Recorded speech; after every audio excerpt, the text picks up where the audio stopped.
Bonjour, bienvenue sur ma chaîne Dominica Éveille-toi. On va continuer notre danse plutonienne, partie 4 cette fois.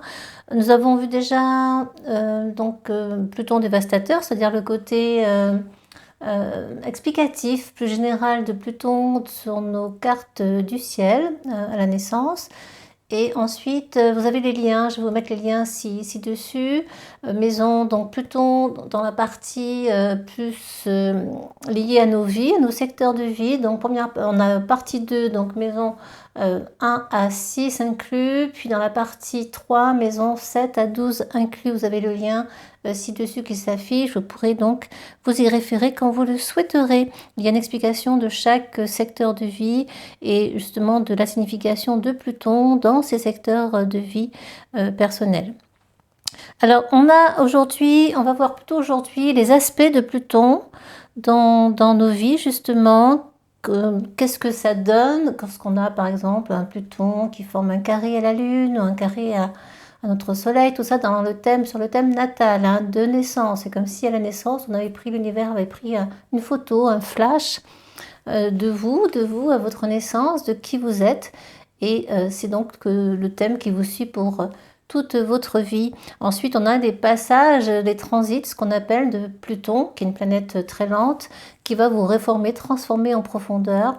Et Pluton, en passant sur des points de votre carte du ciel, va former parfois des sextiles, parfois des carrés, parfois des trigones, voire des oppositions. Ce sont tous ces aspects-là qui nous transforment en profondeur, nous font voir le monde autrement, nous font évoluer, le but étant bien sûr d'évoluer pour notre âme, pour qu'elle puisse trouver son chemin, sa voie, sa mission, comme on dit aujourd'hui.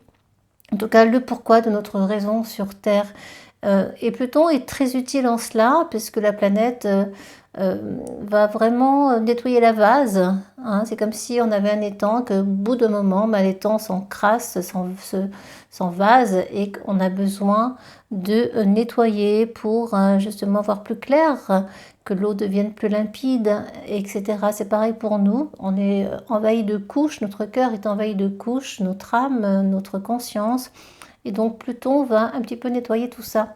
Et parfois c'est assez inconfortable lorsqu'on n'a pas compris le pourquoi du comment et ce qui se joue pour nous dans nos vies à l'instant présent. Alors c'est vrai que les aspects de Pluton sont parfois très imprévisible, plus qu'avec Uranus, qu'on pourra voir plus tard. Je n'ai pas encore développé la vidéo à ce sujet. Et c'est vrai que ce soit malgré tout un aspect dit harmonieux, c'est-à-dire sextile, trigone, pour faire court, ou dissonant, c'est-à-dire carré ou opposition, malgré tout, ça bouscule. On l'accepte plus ou moins facilement dans ces cas-là. Avec un carré, ça va être compliqué, une opposition également. L'opposition va être davantage avec le social, de point de vue plus collectif, plus large, plus sur du long terme. Le carré va être plus personnel, on va sentir des tensions profondes.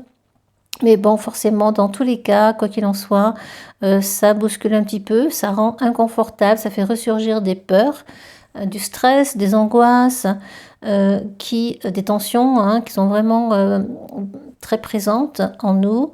Mais en même temps, lorsqu'on a transcendé tout cela, ça nous amène à énormément de créativité, beaucoup de prise de conscience au vrai sens du terme, pas au terme vraiment habituellement utilisé, trop courant, qui n'a plus de sens en fait, mais prendre vraiment conscience, c'est-à-dire réaliser qu'à un moment donné, tout cela ne peut plus fonctionner comme ceci, qu'il est temps de faire des changements, qu'il est temps d'évoluer, qu'il est temps de transformer nos vies, nos habitudes. Et notre philosophie de vie, donc Pluton amène aussi cela, il amène à la conscience pas mal de choses du passé, souvent qui ressurgissent à un moment donné précis de votre vie, selon des événements, selon des situations un peu compliquées, selon des ruptures, tout ce que vous vivez en fait, dans vos secteurs de vie. Et lorsque les aspects de Pluton sont bien réels, sont bien présents, avec une autre planète dans le thème, eh bien, ça nous montre avec quelle facilité on peut utiliser l'énergie plutonienne lorsqu'elle est bien comprise et avec quelle aisance en fait on peut vivre une régénération plutonienne, vraiment une grosse transformation en profondeur. C'est toujours pour du meilleur.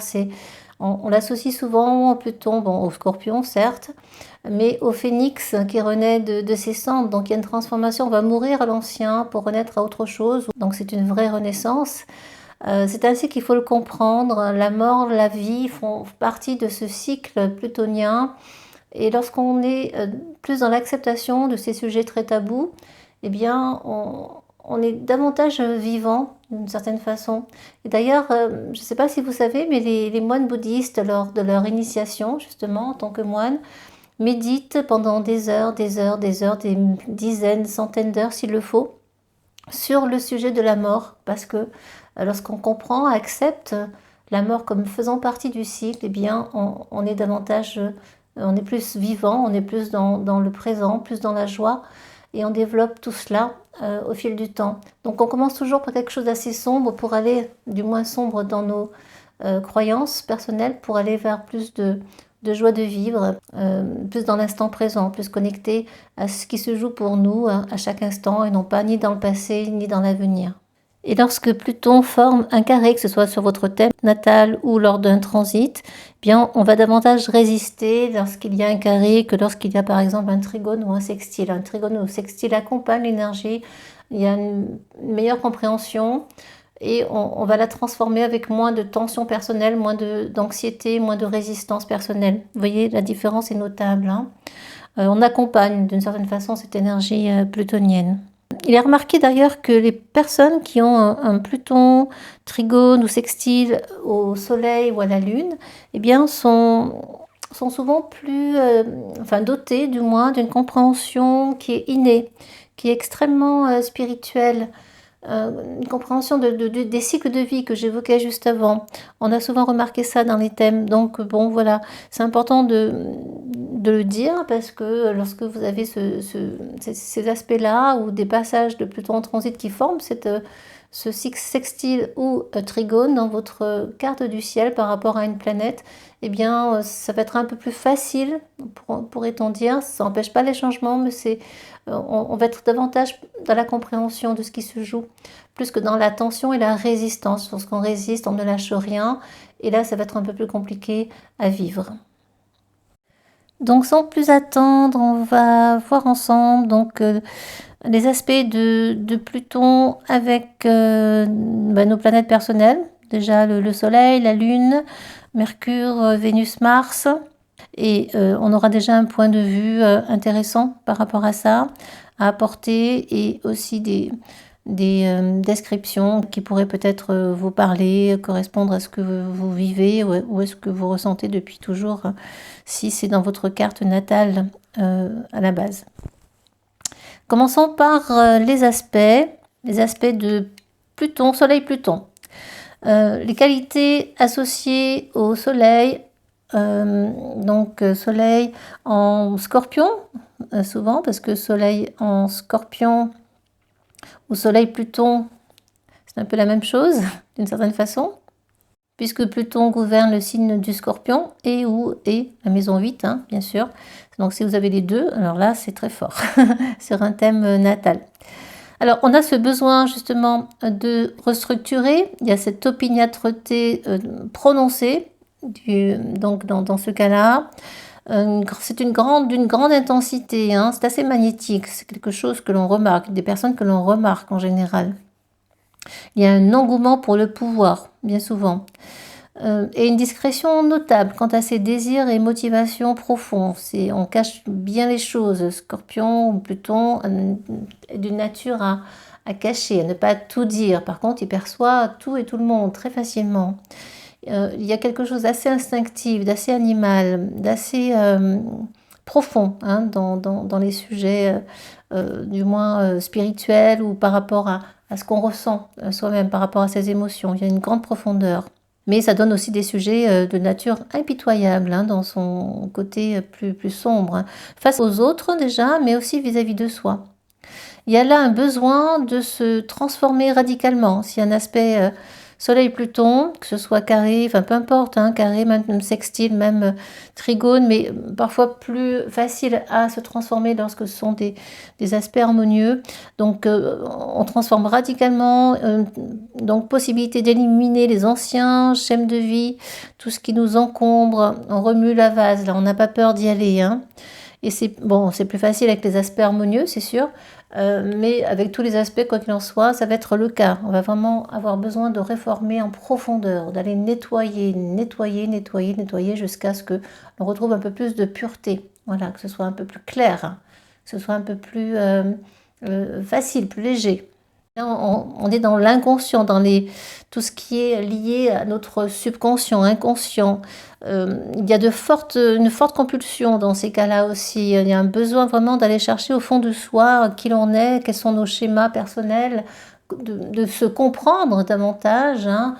Pourquoi est-ce qu'on agit comme ça? Qu'est-ce qui se passe? Il y a toujours cette recherche de soi très profonde, très affirmée, avec un soleil qui forme donc un aspect avec Pluton. Besoin vraiment de transformer son énergie aussi, de mieux la comprendre, de mieux l'intégrer. On est attiré souvent par tout ce qui est occulte, tout ce qui est mystique, tout ce qui est mystérieux, secret. On a souvent des détectives, des chercheurs avec un soleil Pluton, des policiers, des gendarmes, vous voyez? Il y a le côté pouvoir qui entre en jeu.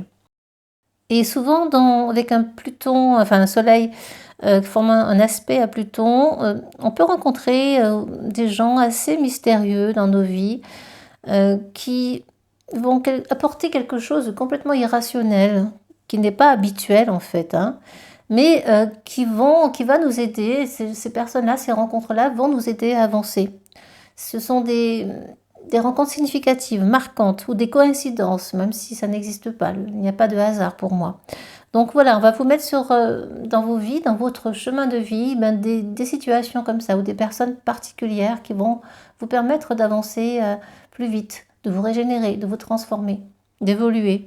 Évidemment, les aspects plus dynamiques, hein, carré, opposition, même conjonction, bien sûr, amènent souvent des luttes d'influence intenses et périodiques. Hein. Voilà, on a des périodes où on est un peu en lutte avec soi-même et on se bat contre soi, contre ces vieux démons, peut-être dans l'autodestruction aussi, dans une forme comme cela, ou de paranoïa, ou de pouvoir sur l'autre, ou par rapport à soi, on peut être assez dur, on peut être assez noir, assez sombre, hein, lorsque on ne comprend pas ce qui se joue pour nous.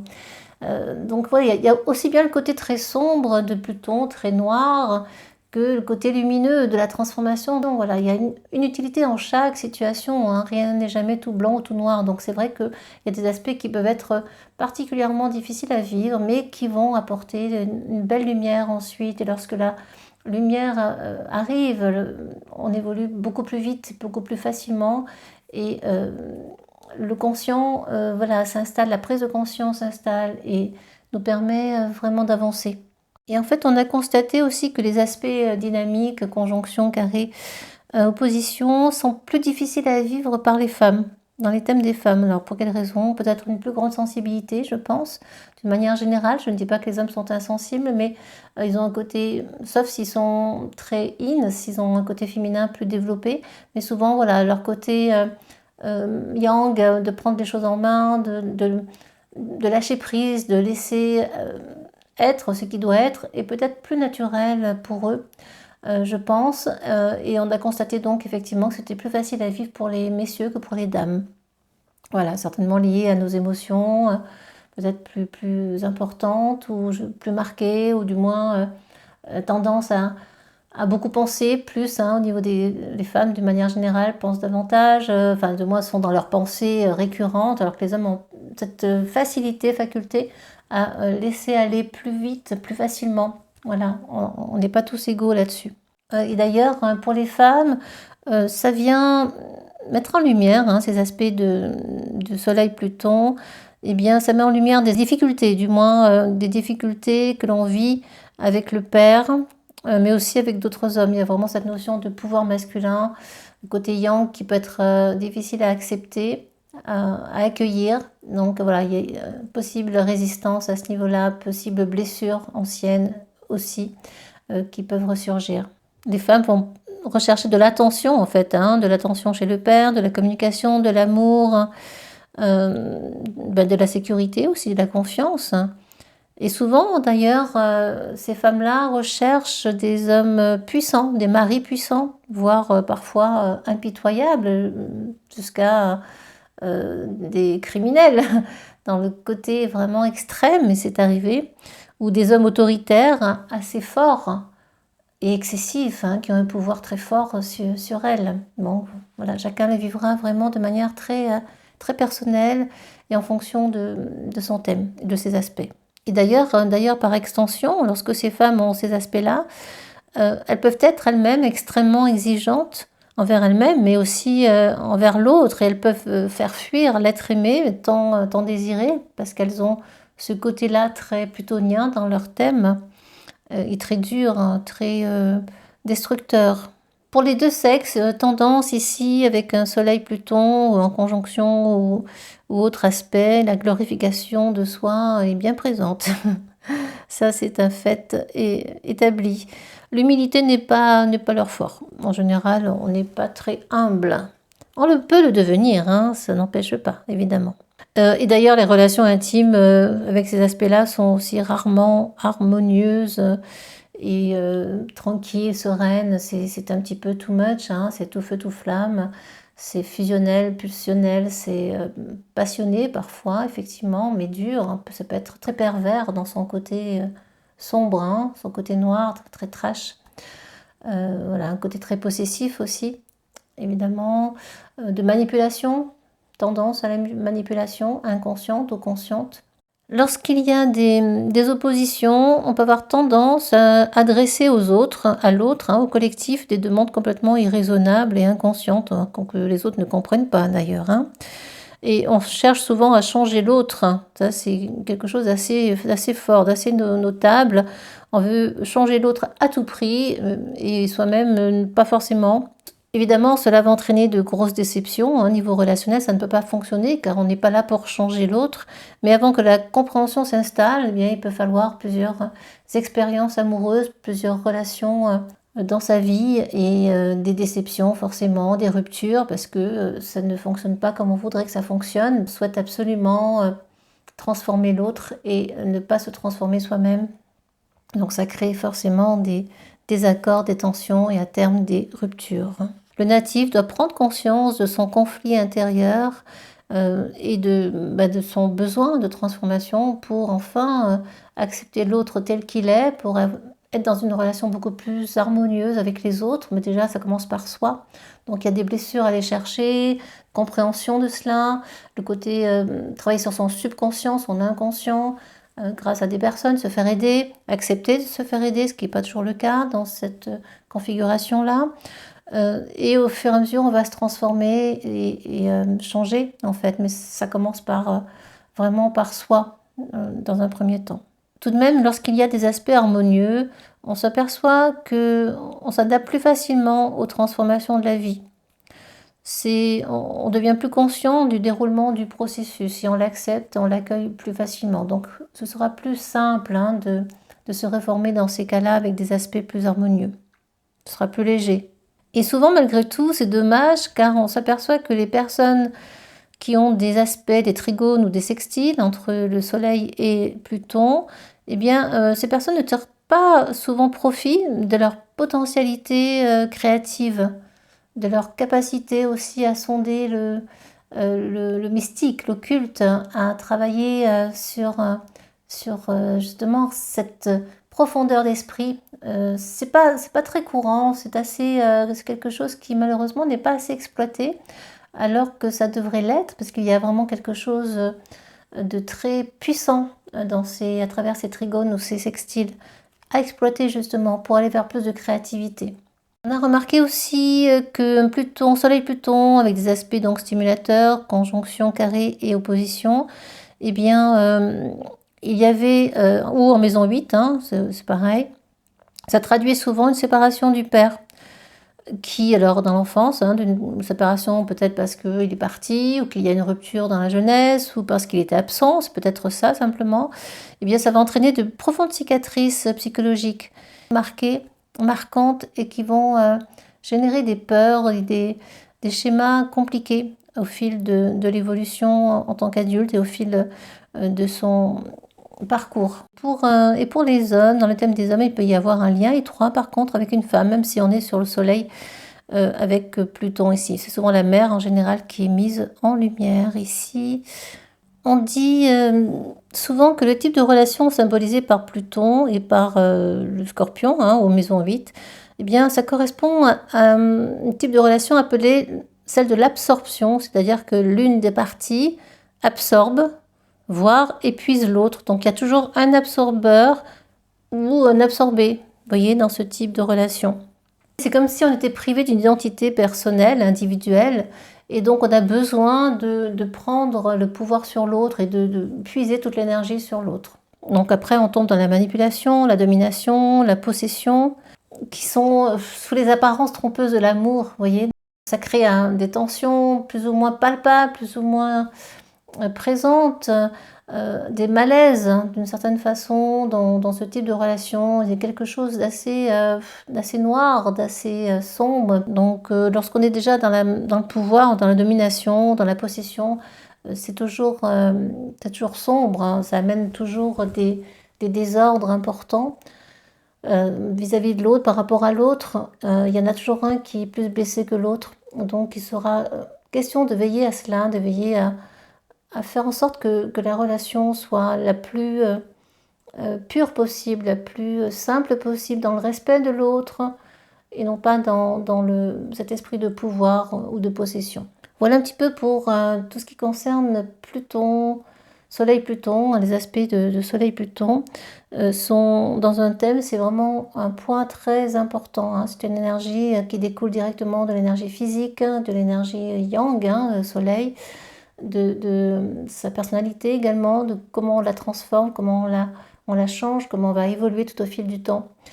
Et donc, bon, il n'y a pas que cet aspect-là qui est important, mais c'est quand même quelque chose d'assez fort sur un thème, ou lorsque c'est en Scorpion et encore plus en maison 8. Allez, on continue. Les aspects maintenant de la Lune Pluton. Alors, pour ceux qui arrivent directement à ce chapitre, il y a quand même de nombreuses qualités, du moins points qui ont été décrits au-dessus, hein, juste avant, pardon, avec le soleil en Pluton, on retrouve un petit peu les mêmes caractéristiques. La différence, c'est que là, on est sur quelque chose de plus émotionnel, puisque ça touche la lune, les émotions, évidemment, la créativité personnelle, tout ce que l'on ressent. Donc c'est encore plus grand que ce qui a été décrit précédemment. Donc je ne vais pas revenir dessus. Je vous invite à écouter ce qu'il y est au Soleil Pluton. Vous aurez déjà pas mal d'idées sur ce que peut représenter cette configuration. Là, on est vraiment dans un extrémisme émotionnel. Les émotions deviennent extrêmement puissantes et prennent le dessus sur beaucoup de choses en fait, hein, et on est guidé, orienté par ces émotions, par ce côté extrême de nos émotions. Et on pourrait dire que ce sont des qualités qui sont semblables à une lune en Scorpion, qui c'est pas la meilleure configuration qui soit sur un thème, parce que la lune n'est pas du tout bien dans ce signe qui est tourmenté, qui a des bons côtés, mais qui a un côté extrêmement sombre, extrêmement noir, voire dépressif, colérique, entre autres. Il y a une sensibilité intense ici, il y a quelque chose en même temps de très magnétique, hein, de très attirant, de très mystique. Mais voilà, la sensibilité est forte, voire même explosive. Donc on est dans cette même configuration que si on avait des aspects de la Lune avec Pluton sur sa carte du ciel. Il y a une forte réceptivité psychique, hein. On est sensible à beaucoup de choses et tout prend des dimensions incroyables. Il y a ce besoin d'explorer les mystères de la vie, les motivations des autres. Voilà, on est très, très attentif à cela, peut-être trop parfois, plus à ce qui se passe autour que dans sa tête, que soit avec soi-même, dans ses émotions personnelles.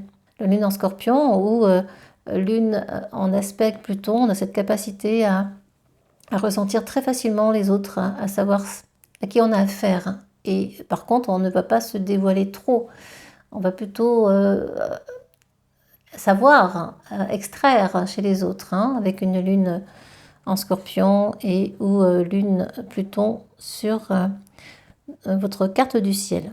La lune dans ces aspects-là a besoin de ce désir de dépasser en fait les tabous qui ont été instaurés par l'éducation qu'on a reçue. On va vraiment avoir envie de bousculer tout ça et de faire sa propre expérience en fait, quitte à aller très loin parfois, hein, peut-être trop loin, mais voilà, ce besoin d'expérimenter, de comprendre, de changer du moins tout ce dont on a hérité, hein, l'éducation judéo-chrétienne, souvent un petit peu coincée entre guillemets avec des croyances, avec des aspects très, très moraux, très limités, limitants. Et cette lune en Scorpion ou cette lune Pluton dans ses aspects va bousculer tout ça, va avoir envie de sortir de tout cela justement. Ça donne aussi des sujets extrêmement déterminés, persévérants, qui ne lâchent rien, et cette aptitude à l'effort, on ne lâche rien jusqu'à aller au bout s'il le faut. L'autodiscipline est importante, ce sont des gens souvent très fiables. On a conscience des besoins de survie, la conscience par rapport à cela est très développée. Il y a une forte rigueur aussi vis-à-vis de soi, peut-être un peu excessive, on peut être très dur justement avec soi-même, avec ses émotions, avoir du mal à les accueillir, à les accepter, à les comprendre. On peut être dans l'autosabotage aussi, hein, dans l'autodestruction. Oui, effectivement, il y a des périodes où on peut se détester totalement et être extrêmement violent, colérique avec soi-même. Mais bon, grande capacité à la transformation tout de même, à transformer l'âme, à la comprendre, à vouloir la comprendre déjà. On est vraiment dans un gros désordre émotionnel, avec une lune Pluton très sensible à tout ce qui se passe autour de soi. Mais déjà en soi, par rapport à nos blessures, par rapport à notre passé, par rapport à notre éducation, tout ce qu'on a, oui, tout notre parcours en fait. Hein. Et il peut y avoir de grosses périodes de dépression profonde, hein, assez fortes, qui arrivent comme ça, si on n'a pas fait le travail, si on ne comprend pas ce qui se joue pour nous, pour soi. Ça peut aller jusqu'au suicide, jusqu'à vraiment l'autodestruction totale, dans les cas extrêmes. D'ailleurs, souvent, on s'aperçoit aussi que le lien avec la mère a été particulier, compliqué, sur un thème. Il peut s'agir d'un complexe lié à la mère ou d'une absence de la mère, ou d'une mère très dure avec soi, inexistante, qui n'a rien donné, par exemple. On peut également éprouver le besoin d'être une super mère, ou en mettant au monde plein d'enfants, ou en jouant le rôle de mère pour un groupe, pour les autres, besoin de materner les autres, sans prendre conscience que ce travail est déjà personnel, on doit déjà se materner soi-même, pour ensuite peut-être donner un peu aux autres. Donc il y a quelque chose d'assez extrême ici, toujours extrême. Dans ses relations, dans ses émotions, par rapport à l'autre, dans son côté, dans sa recherche de transformation, c'est tout excessif. Il y a beaucoup de tourments intérieurs, les pensées tournent en boucle, hein. On se fait des films, on invente des scénarios possibles ou imaginés ou imaginables. Il y a des peurs irrationnelles. On est sur des schémas extrêmement profonds là, mais dans leur côté très sombre, hein. Voilà, très sombre, mais qui, lorsqu'ils sont compris, amènent une grande transformation, apportent un accueil des émotions, permet de se changer, d'être beaucoup moins centré sur les autres, plus sur soi. Donc au fur et à mesure, ça s'aiguise, au fur et à mesure on se transforme pour aller vers quelque chose de plus modéré dans ses comportements, dans ses pensées, dans ses émotions.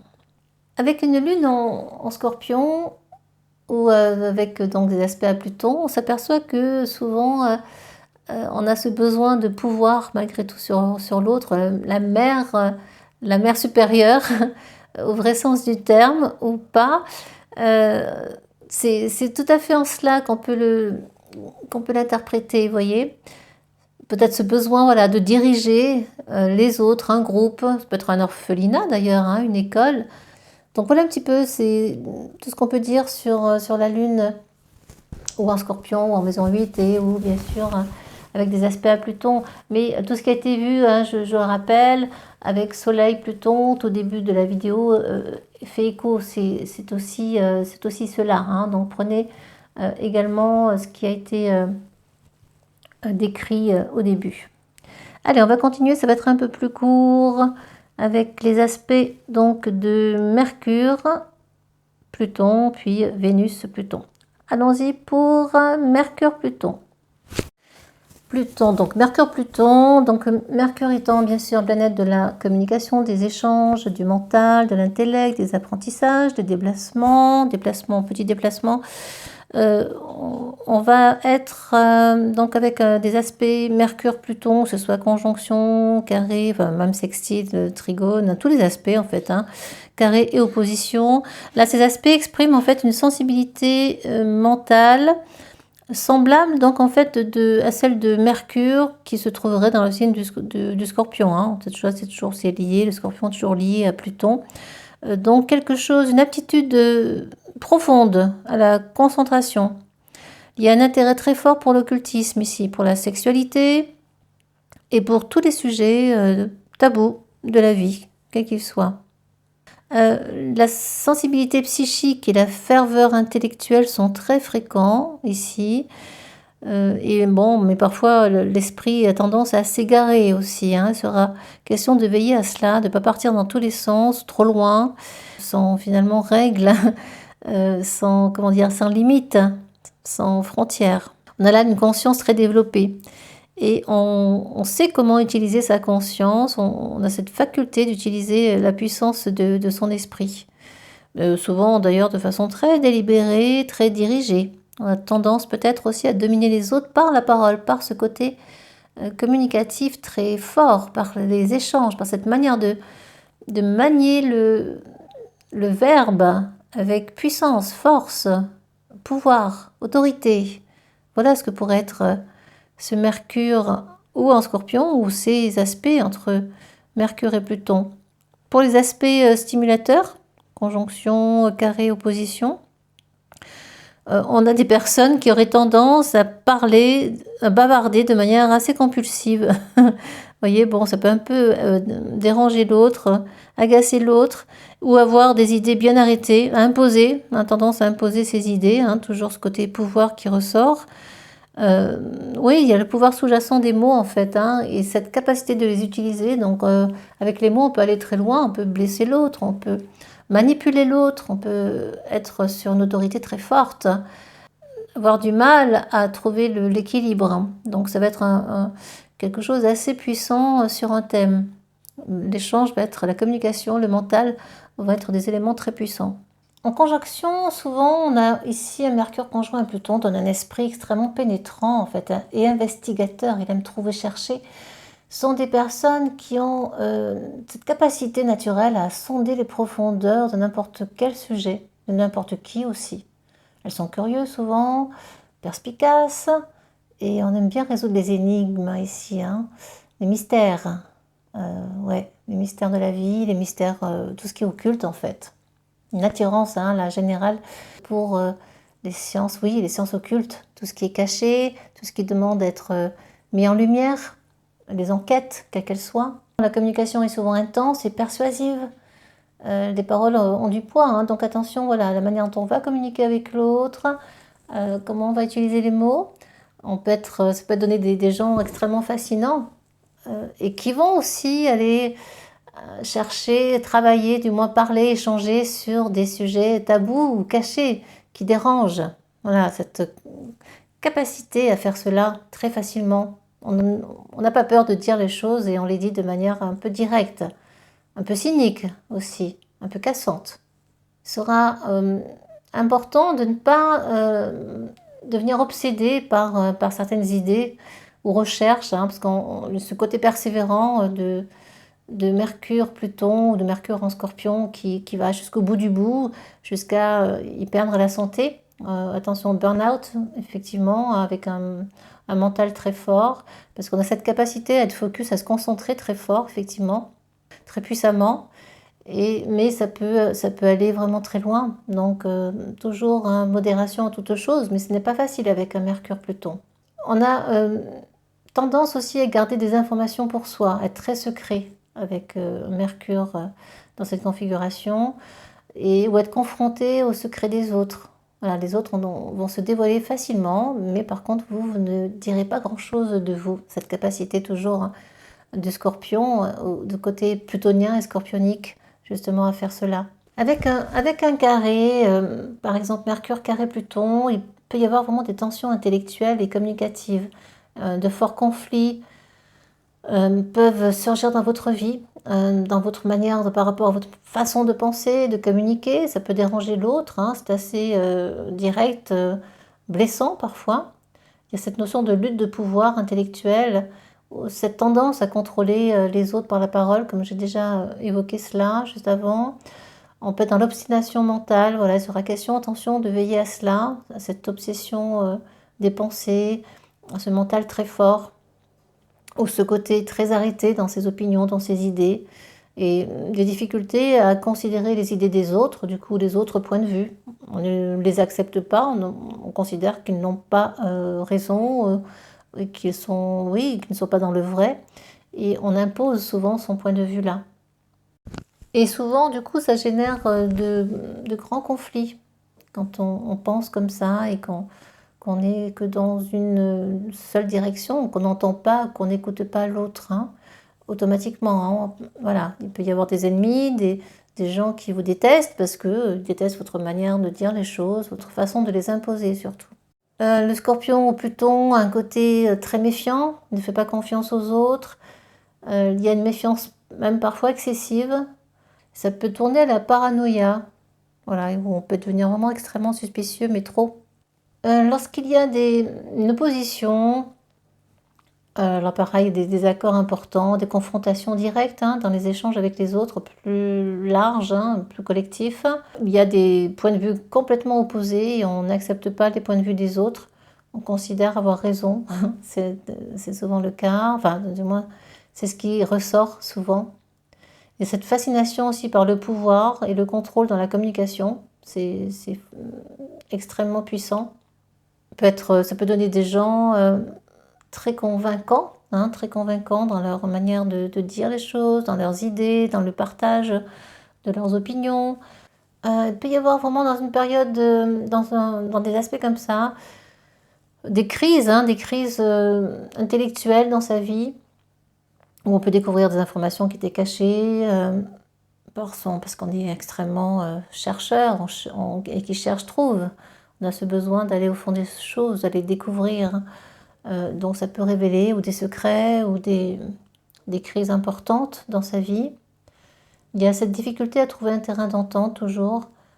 Les compromis intellectuels sont compliqués à trouver, à atteindre. Voilà. Parce qu'il y a cette exigence puissante dans cette configuration-là. D'un côté, d'un point de vue plus harmonieux, avec des sextiles, un sextile par exemple dans le thème, ou un trigone, bien on a des esprits extrêmement perspicaces et intuitifs, hein, ils ressentent tout et tout le monde très facilement. Et d'ailleurs, ils font souvent confiance en leur intuition, c'est naturel chez eux. La compréhension se fait facilement, aussi bien des personnes que des situations. Il y a aussi une capacité naturelle à lire entre les lignes, à tout ce qui n'est pas trop franc, très franc ou très direct. Puis ça donne des personnes qui ont une communication vraiment persuasive, transformatrice, hein, dans le bon côté des choses. Il y a un talent là pour exprimer les idées, pour convaincre, et on peut effectivement facilement influencer les autres hein, par ses paroles, justement, par sa manière d'échanger. Ça peut avoir un gros impact hein, sur l'autre, sur les autres, de manière plus large, plus collective. Il y a un grand intérêt, c'est une grande attirance pour tout ce qui est psychologique, pour les mystères de la vie aussi, tout ce qui est lié au sujet tabou, hein, la mort, les drogues, le sexe. Ce sont des sujets qui vont aller chercher nos Mercure-Pluton ou un Mercure en Scorpion ou en maison 8. Ça attire, hein, voilà, on a besoin de comprendre hein, ces mécanismes profonds. Tout ce qui est lié à l'inconscient aussi, hein, ça peut donner de grands psychologues, des grands chercheurs aussi, des thérapeutes. Parce qu'il y a ce besoin, cette aptitude naturelle pour creuser en profondeur tous les sujets, découvrir les informations cachées. Ça, Mercure, Pluton, il aime bien tout ça. Donc vraiment, d'une manière générale, voilà, ça indique une mentalité intense, curieuse, très profonde, souvent orientée vers la découverte de la vérité. On veut apprendre, on veut savoir ce qui se cache là-dessous. Et donc l'énergie qui émane de cela, de Mercure en Pluton, eh bien, sera en fonction vraiment de l'aspect et de l'ensemble du thème, hein, bien sûr. Il n'y a pas que cela. En tout cas, ce sont des aspects ce sont des points qui sont importants dans un thème et qui donnent déjà des indications très fortes sur la personnalité qui se cache derrière cela. Voilà pour notre Mercure Pluton ou Mercure en Scorpion et ou Mercure en maison 8. On continue. Qu'est-ce que des aspects entre Vénus et Pluton nous disent? C'est assez intense au niveau donc de l'amour, hein, puisque Vénus c'est l'amour, la beauté, les valeurs, ça symbolise nos désirs, nos affections, notre capacité à aimer et à être aimé. Il y a aussi le sens de la beauté, de la créativité, de l'art en général, de l'harmonie, de nos valeurs personnelles et matérielles, c'est aussi l'argent que l'on gagne grâce à la chance avec Vénus, entre autres par le biais de notre créativité. C'est vraiment tout ce qu'on aime, tout ce qui nous attire aussi, ce sont aussi les amis. Vénus est douce, elle est sociable, et elle recherche l'équilibre et le plaisir dans la vie.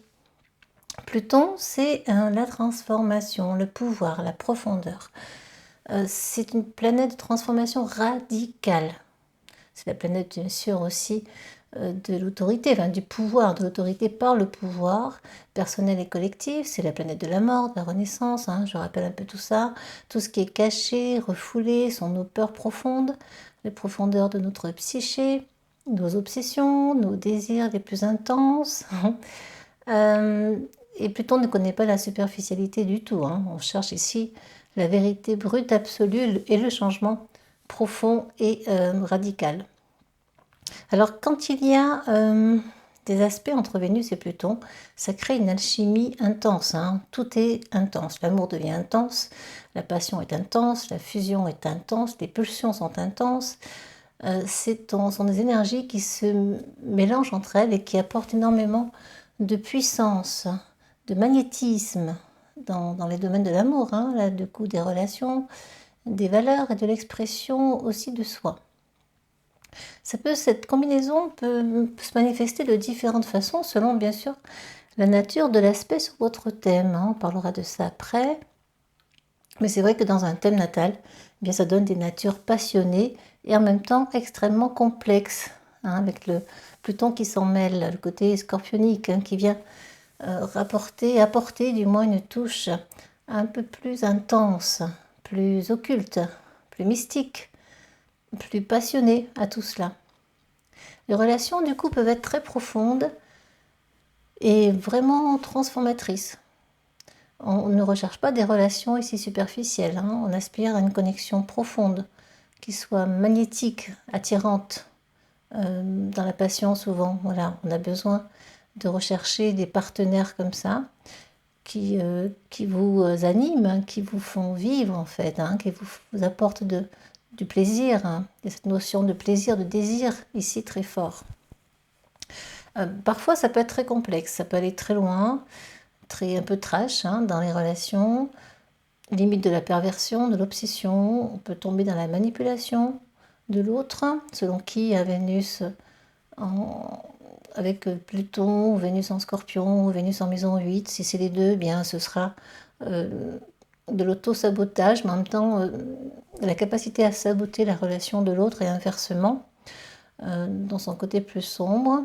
Bien sûr, tout cela, les relations apportent du charisme, hein. On est souvent d'ailleurs soi-même une personne charismatique qui attire naturellement. Il se dégage quelque chose, voilà, quand un scorpion entre dans une pièce, il y a quelque chose de particulier quand même, de mystérieux, de puissant. Cette capacité à attirer les autres, c'est une force qui n'est pas frontale comme ça, directe, qu'on ressent au fond de soi. On est captivé voyez, dans l'idée. Les aspects toujours de Vénus à Pluton ou maison 8 ou à Scorpion, ça apporte une sensibilité. On est souvent sensible d'ailleurs à tout ce qui est lié au pouvoir, voilà, une attirance naturelle. Les relations peuvent être comme ça, de cet ordre-là. Cette notion de pouvoir par rapport à l'autre ou l'autre par rapport à l'un, comme j'ai évoqué un petit peu avant. On peut les reproduire inconsciemment, hein, ces schémas, et les reproduire encore, les attirer inconsciemment, évidemment. On peut vraiment assister ici à des luttes de pouvoir, de jalousie, de possessivité intense, oui, la mise sur l'autre, la main mise sur l'autre, hein, qui peut être étouffante, là, cette possession importante qui est vraiment présente. Et sur un thème, en fait, c'est souvent là qu'on vit les plus grandes transformations. Donc dans l'amour, hein, dans la relation à l'autre.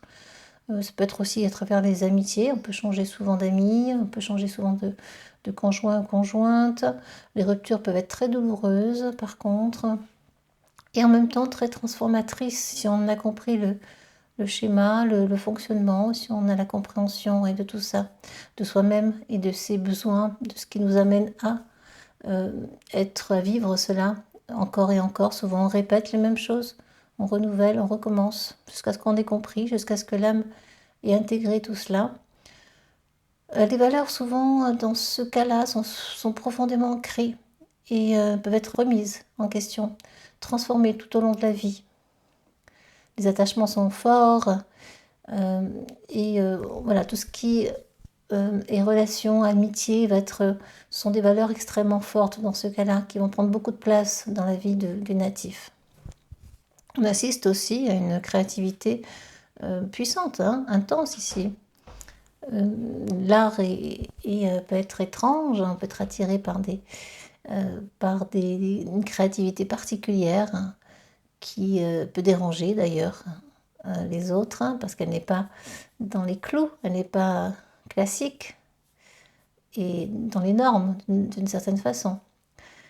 Ce sont souvent des artistes dans ces cas-là qui sont passionnés et extrêmement puissants, profonds dans leur émotion.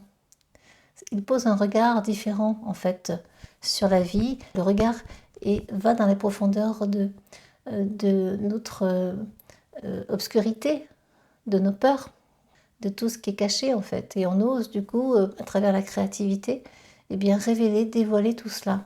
Ce qui peut déranger, parce que ce sont souvent peut-être des sujets tabous ou des sujets particuliers qui viennent un petit peu bousculer l'autre.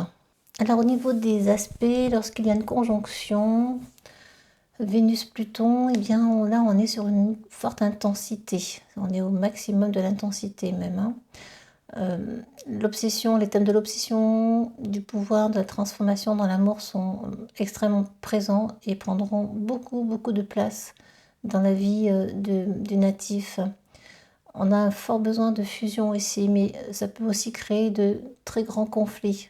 Voilà, c'est un petit peu dans les deux sens, selon comment on le vit, comment on évolue, comment on se transforme. Un début de vie, première partie, on peut être dans de grands conflits parce qu'on ne comprend pas tout ce qui se joue pour soi. Puis au fur et à mesure, lorsque la compréhension, l'évolution de l'âme s'installe, eh bien on apprend à apprendre de ce que l'on a vécu. Et on peut en tirer un fort potentiel, une forte compréhension et une grande, grande transformation.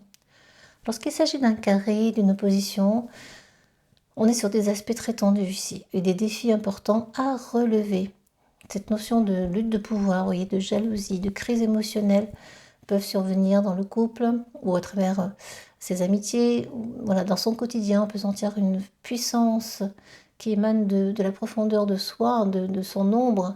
Et ça peut venir déranger et ça peut apporter quelques tensions, quelques anxiétés, quelques peurs, hein, évidemment. Mais ces aspects dynamiques sont aussi là pour faire évoluer, pour nous faire évoluer, car c'est à travers ces carrés ou ces oppositions qu'on peut croître, justement, et qu'on peut surmonter les défis qui sont ensuite abordés consciemment. On prend conscience de ce qui ne va plus, de ce qui doit être transformé, radicalement transformé, même si ça fait mal. On n'a pas peur d'avoir mal et de souffrir dans ces cas-là, parce qu'il y a vraiment la compréhension de ce qui se joue pour soi. Lorsqu'il s'agit de trigone et de sextile, nous sommes sur des aspects plus harmonieux qui facilitent par conséquent l'expression de l'intensité de Vénus-Pluton. On construit mieux, on comprend mieux, on peut utiliser ces deux énergies avec force, avec créativité, pour justement faire quelque chose, transformer tout cela en un art personnel ou en une relation particulière qui sera puissante, intense et juste, modérée hein, aussi, et qui apprendra à l'un et à l'autre à vivre dans une harmonie quotidienne, dans un équilibre de vie, tout en ayant cette intensité-là en fond de toile. Il y a toujours cette attraction présente, mais l'attraction est plus fluide, voilà, il y a moins de conflits qui vont avec. La profondeur émotionnelle est également très puissante, très forte ici.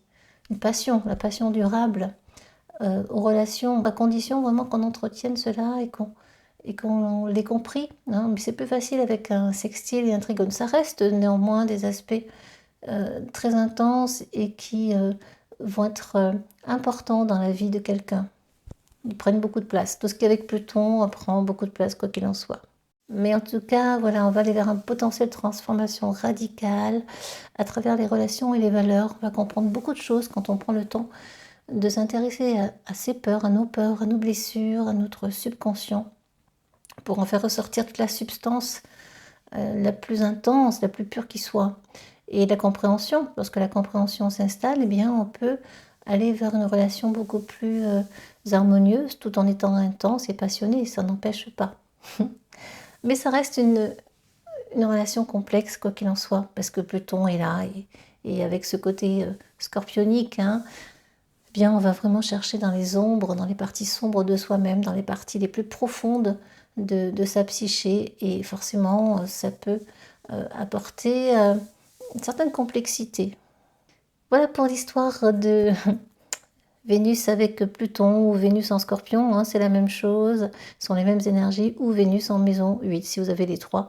Alors là, c'est le jackpot, et donc ce sera encore plus affirmé. Tout ce que je viens de dire va être encore plus fort et plus intense dans votre vie.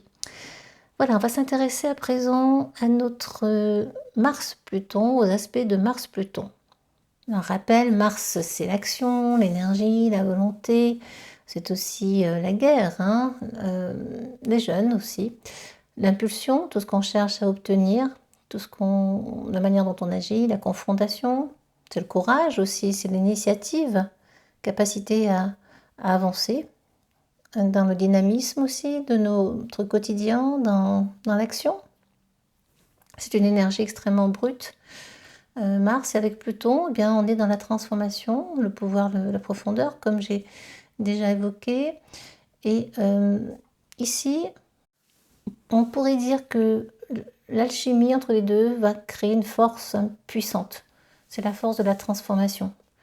C'est une rencontre d'une énergie incroyable, extrêmement grande, puissante, intense. La volonté aussi va de pair. Cette combinaison peut donner naissance à une force motrice incroyable et une capacité à surmonter tous les obstacles qui apparemment sont insurmontables. On a cette persévérance au fond de soi qui fait qu'on ne va pas lâcher, on va aller jusqu'au bout du bout et agir en conséquence, quel que soit l'obstacle devant soi. C'est aussi bien sûr avec Mars, hein, la guerre, etc. Les aspects en tout cas peuvent, entre Mars et Pluton, ou Mars en Scorpion, ou Mars maison 8, ça peut engendrer des conflits forcément de pouvoir, de la guerre, hein, de l'agressivité, de la colère, quelque chose d'assez fort, une énergie difficile à contrôler, à maîtriser. Une tendance aussi à la manipulation, via le pouvoir, via l'autorité, via cette énergie puissante qui émane de Mars allié à Pluton. Rien ne vous arrête si vous avez cette configuration-là. On a la capacité vraiment de se confronter à l'adversité, de se confronter à la vie, de relever les obstacles, de se relever après les échecs aussi. Ça c'est fort, hein, c'est très puissant. mais également on a cette capacité de se transformer par l'action justement. En agissant, eh bien, on apprend à changer radicalement nos façons de faire. On a cette facilité de tout réformer, de tout transformer. Ça peut être radical dans sa propre vie ou par rapport à ce qui nous entoure aussi, hein. Ce sont de forts catalyseurs de changement ici avec Mars-Pluton. Dans son côté plus sombre avec Mars, hein, ça peut être l'envie d'avoir le pouvoir, de posséder, et c'est une autorité un peu forte. On a besoin de contrôler ici, c'est inconscient, on contrôle tout, que ce soit pour soi que vis-à-vis des autres, avec ce qui se passe autour de soi. Et ça peut être compliqué à gérer, à vivre, parce que les autres ne comprennent pas ou n'ont pas le souhait de supporter cette autorité forte, hein, qui émane du natif. On peut avoir du mal à déléguer ou à lâcher prise ici, parce qu'on ne fait pas confiance, hein, Pluton, Scorpion, on ne fait pas confiance, on est méfiant. Donc on préfère faire soi-même, quitte à s'épuiser, plutôt que de laisser faire les autres ou de déléguer. Et bien sûr, hein, l'énergie de Mars-Pluton entraîne ou Mars-Scorpion, Mars Maison 8 entraîne des énergies de colère, d'agressivité marquées. Cette combinaison waouh, c'est énormément d'énergie. Et bon, voilà, il sera question, du moins au fil du temps, de comprendre cette colère et puis de la conscientiser et de la transformer, en une belle énergie pour servir autrement. Parce qu'on peut à terme être frustré, ça peut s'accumuler dans sa vie et d'un seul coup on peut exploser d'un coup, voilà, comme ça, de manière un petit peu inattendue. Donc les gens qui ont ces aspects-là vont devoir apprendre à canaliser cette énergie et pour mieux la construire, pour mieux la vivre et pour que les autres aussi supportent davantage cette énergie-là qui peut être très envahissante et difficile à comprendre, à admettre, à accueillir, hein, de la part des autres, car c'est très très très puissant là. Il sera important aussi de ne pas tomber dans l'obsession, si ce serait la tendance. On veut aller jusqu'au bout du bout, on ne veut rien lâcher, la détermination est farouche, c'est mené avec puissance et intensité jusqu'au bout. Effectivement, bon, ça donne des personnes très compétitives, qui aiment les défis, qui ne reculent pas devant les défis, qui sont très courageux.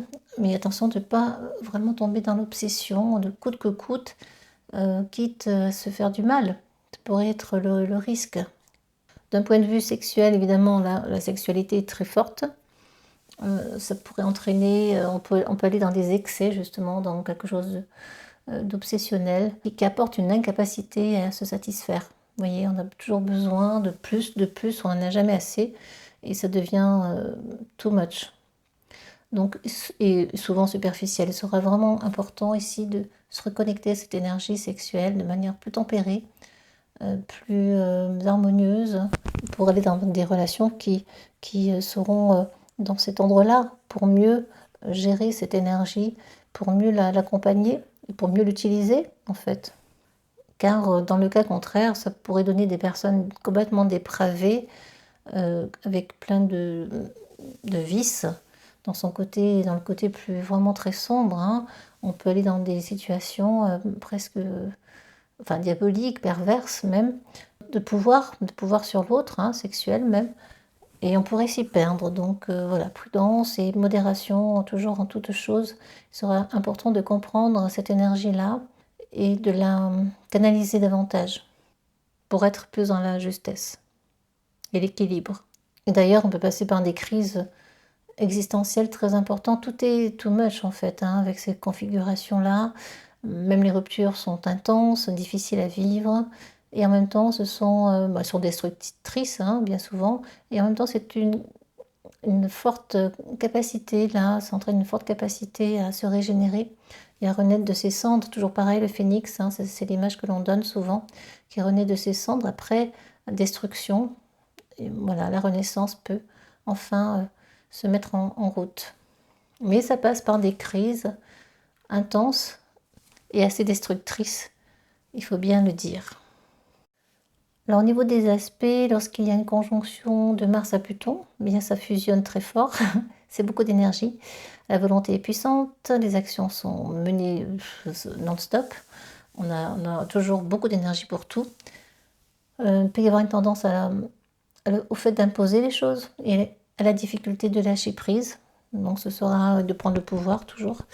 La question sera vraiment de trouver une harmonie et d'accepter les points de vue des autres, d'être un peu plus tolérant. Apprendre la tolérance, ce sera important. De lâcher prise un petit peu sur sa méfiance, parce qu'on est très méfiant avec un Mars-Pluton, et de prendre le temps de se poser de temps en temps. Ce sera difficile pour un Mars-Pluton, mais en tout cas c'est encouragé et c'est conseillé. Quand il s'agit d'un carré, Mars-Pluton, d'une opposition, dans le côté plus très sombre, c'est peut-être des personnes, des bad boys ou des bad women, je ne sais pas si ça existe, mais on peut aller jusqu'au banditisme ici, jusqu'à la criminalité, c'est dire. On peut tomber dans des profondeurs extrêmement sombres, dans les sujets tabous, on peut tomber dans la drogue, on peut tomber dans des situations difficiles, compliquées. C'est peut-être aussi des luttes de pouvoir, des confrontations, des crises. Il est essentiel là d'apprendre à canaliser l'énergie. Voilà, toujours pareil, de manière constructive pour éviter la destruction, l'autodestruction et la destruction des autres, des situations. Et lorsque je dis ça, l'orage arrive. Et lorsqu'il s'agit de sextile et trigone, eh bien, on est dans des aspects un peu plus faciles. On comprend davantage plus vite ce qui se joue pour soi. On utilise davantage la force pour mieux, dans son quotidien, pour des activités ou pour aider l'autre. Voilà, l'énergie n'a pas la même utilité du coup. Et on est plus à l'aise avec cette énergie qui vient du ciel, qui nous a été transmise à la naissance. On va pouvoir être dans une relation plus harmonieuse, dans des actions plus harmonieuses, plus équilibrées, utiliser une énergie à bon escient pour servir l'autre, mais aussi pour soi, pour être plus apaisé, plus calme, moins dans l'impulsion, moins dans la colère, moins dans le côté guerrier, violent de Mars. On aura plus besoin d'aller vers des objectifs constructifs qui vont permettre de mieux canaliser cette puissante énergie. Et également, on a là une capacité à initier des changements positifs, une capacité à surmonter les obstacles avec force, avec résilience, avec humilité, si on a compris ce qui se joue pour soi dans son thème par rapport à son héritage personnel. Une fois tout cela bien compris, eh bien, on peut vraiment faire des choses, réaliser des choses extraordinaires avec un Mars Pluton ou un Mars en Scorpion, Mars maison 8, avec toujours pareil le côté noir, sombre, qu'il faudra canaliser et qu'il sera important de comprendre, d'accueillir et de faire évoluer. Ça va prendre un petit peu de temps, ce sera peut-être pas dans la jeunesse, mais au fur et à mesure que les crises se sont installées, qu'on a connu quelques déboires, eh bien on peut commencer à évoluer, transformer sa vie pour du meilleur et utiliser cette énergie de manière plus constructive, avec plus de confiance en l'autre, en déléguant davantage, en étant plus dans la compréhension des autres, en étant plus tolérant également. C'est une grande force de transformation ici qui est générée et qui peut mener vraiment à une forte régénération personnelle. Et une évolution bien sûr significative dans vos vies. En tout cas, je vous le souhaite. Alors voilà, j'en ai terminé pour les explications liées à Pluton, avec donc le Soleil, la Lune, Mercure, Vénus, Mars. J'espère que cela vous a intéressé. Et voilà, merci de me donner un petit peu d'énergie de votre part. Un petit pouce, par exemple, un petit commentaire. Ça me ferait grand plaisir et ça me permet aussi d'encourager mon travail. Merci infiniment, je vous souhaite des milliers de belles choses et à bientôt.